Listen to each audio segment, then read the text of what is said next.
मोदी जी को क्या करना है, G20 को बढ़ा चढ़ा के दिखाना है। कैसे दिखाना है? और उसके साथ साथ ये गोदी मीडिया, ये उनके नक्शे कदम पे दिखाए हुए एजेंडा पे चल रही, जो आरएसएस उनको समझा देता है, जो ये अडानी और अंबानी उनको समझा देते हैं, ये उसी एजेंडा पे चलते हैं कि तमाम भारत में ये एजेंडा सेट कर दिया जाए कि G20 पहली बार हो रहा है। अरे बेवकूफ इंसान, आप देश को सच्चाई दिखाइए ना। ये G20 का नियम है, हर साल अलग अलग देश इसकी नुमाइंदगी करेगा, ठीक है। इसका प्रतिनिधित्व इस बार भारत ने किया है। नरेंद्र मोदी ने खुद इसका पैटर्न दे दिया है अभी ब्राजील को, अगले साल ये ब्राजील करेगा। तो इसका मतलब क्या ब्राजील दुनिया का सबसे महान कंट्री होता है? ये क्या देश का चौथा स्तंभ बिक चुका है? ये बेच चुके हैं। सुभाष चंद्रा जी न्यूज का मालिक भाजपा में क्यों है? क्यों वो राज्यसभा का MP बना है? अगर आपको राज्यसभा का MP बनना था, आप पहले न्यूज चैनल बंद कर दीजिए, उसके बाद राज्यसभा में जाते। पार्टी करना कोई बुरी बात नहीं, आप किसी पार्टी को पसंद कर सकते हैं। ये इतने सारे भाई यहाँ खड़े हैं, हर किसी का अपना अपना चॉइस ऑफ एक्शन हो सकता है, कोई निजी पार्टी को पसंद कर सकता है, लेकिन देश हित में जब बात होगा तो इन गोदी मीडिया का बॉयकॉट करना अब जरूरी है। क्योंकि TRP के चक्कर में इनको फायदा ये नहीं है, ये कोई मर रहा है उसके सामने बूम लगा दिया, आपको मरते हुए कैसा लग रहा है? आप पानी में डूब रहे कैसा लग रहा है? भैया आप प्रशासन को बुलाइए, वहाँ के DM को फोन करिए, आपकी जिम्मेवारी बनती है, आप देश के नागरिक हैं और चौथा स्तंभ हमारे संविधान ने आपको दिया है देश सेवा करने के लिए। लेकिन यहाँ पे देश सेवा के नाम पे धंधा हो रहा है।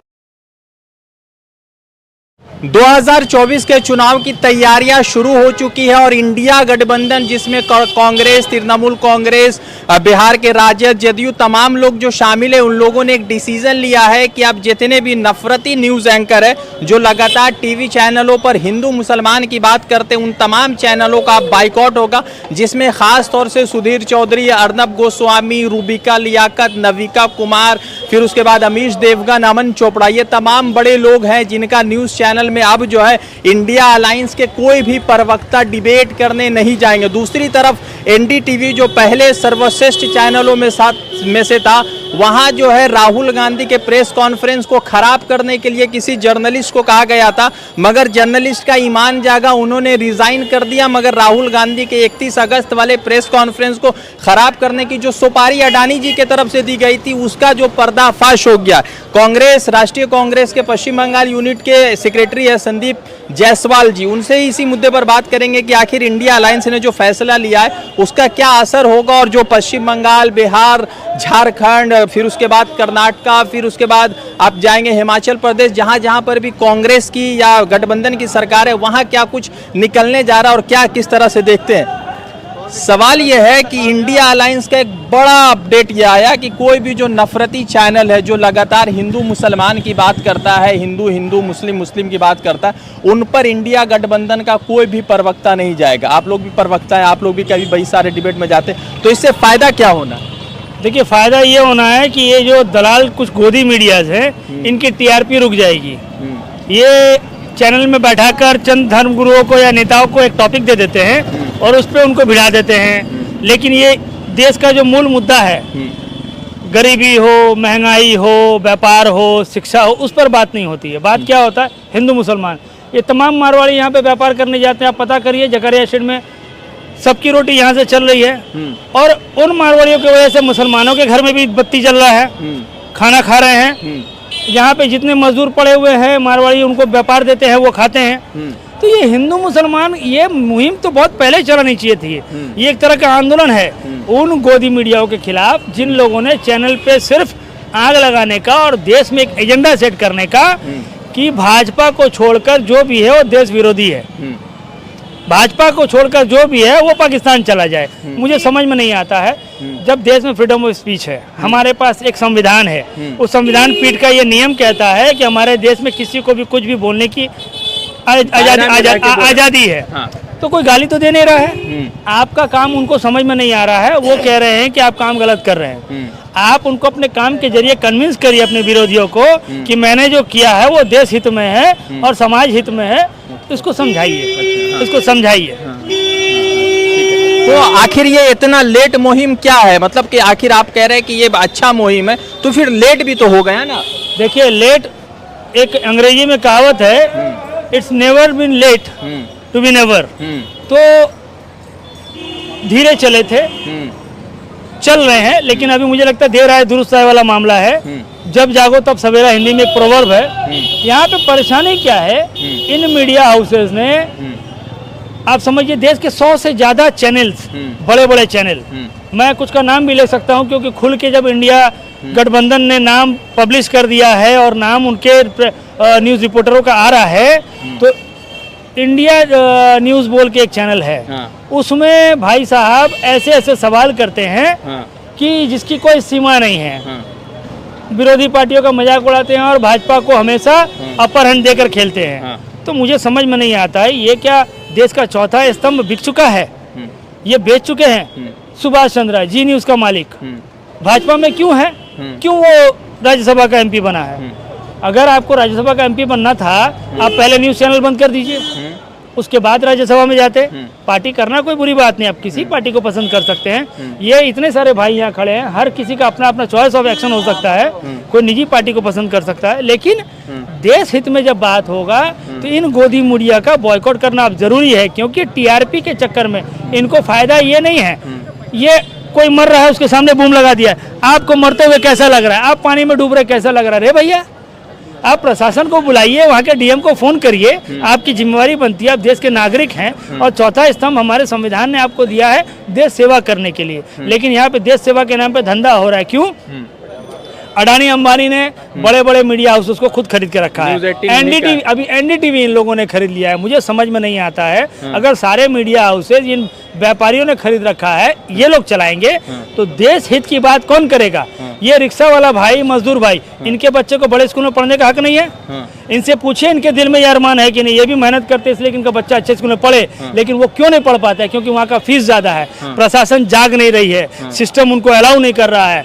इस समय कोरोना काल में भी हम लोगों ने बहुत अपील किया था बंगाल में, तमाम भारत में। अगर मोदी जी एक बार उठकर कह देते कि तमाम भारत के जितने बच्चे स्कूल में पढ़ रहे हैं, सारे प्राइवेट स्कूलों का पैसा आधा माफ, क्योंकि आधा इसलिए देना है, वहाँ टीचर भी नौकरी कर रहे हैं, उनके बच्चे भी कहीं पढ़ रहे होंगे, उनका पेट भी है, ठीक है, आधा माफ। क्योंकि देखिए, स्कूल में बस चला नहीं, स्कूल में लाइट जले नहीं, कंप्यूटर चला नहीं, किसी ने मेहनत की नहीं, दरबान खड़ा नहीं हुआ, तो पैसा तो खर्चा नहीं हुआ ना।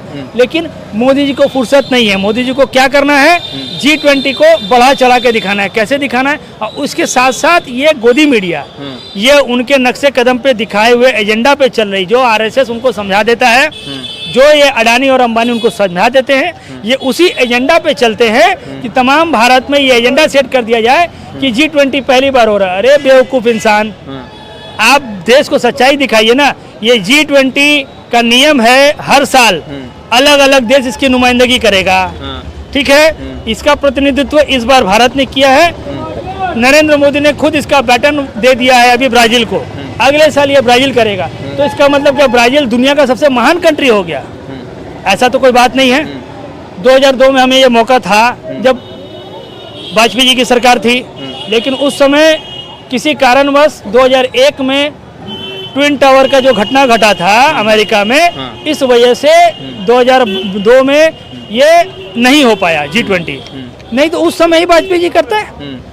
उसके बाद हमारी सरकार आई, लेकिन उस समय इसलिए नहीं हुआ क्योंकि हमारा सर्कल नहीं बना, क्योंकि हर साल दूसरे कंट्री को मौका मिलता है। आज हमारा फेल हो गया। लॉटरी टाइप का सिस्टम रहता है। नॉट लॉटरी, ये चेन सिस्टम बना हुआ है, ये सिस्टम बना हुआ, एग्रीमेंट बना हुआ, ट्रीटी बनी हुई है समस्त इन कंट्रियों के बीच में कि इस साल हम, उस साल वो, उस साल वो, उस साल वो। बात है, कल सुप्रीम कोर्ट के मुख्य न्यायाधीश ने कहा कि ये जो तमाम मीडिया हाउसेस है जो स्टिंग ऑपरेशन कर रहे हैं, जो बड़े मीडिया हाउसेस है, हम लोग के जैसे नहीं, जो स्टिंग ऑपरेशन कर रहे हैं, उनका एक दायरा बनाना चाहिए। और डीवाई चंद्रचूड़ ने अमित शाह से कहा कि आप 3 महीने के अंदर कानून लेकर आइए कि इनका दायरा क्या है। आप अपने तौर पर चैनल सेट नहीं करते, किसी को आप दोषी नहीं बना सकते, आप किसी को निर्दोष नहीं बना सकते। तो सुप्रीम कोर्ट तो इस मामले पे देख रहा है, समझ रहा है। देखिए, बड़े दुख के साथ कहना पड़ रहा है, इतने लोग यहाँ सुन रहे होंगे, भारतवर्ष के चीफ न्यायाधीश की बात कर रहे हैं, चीफ जस्टिस की बात कर रहे हैं आप, उनका भी जो पावर को सीज करने की तैयारी हो चुकी है। कैसे हो चुकी है?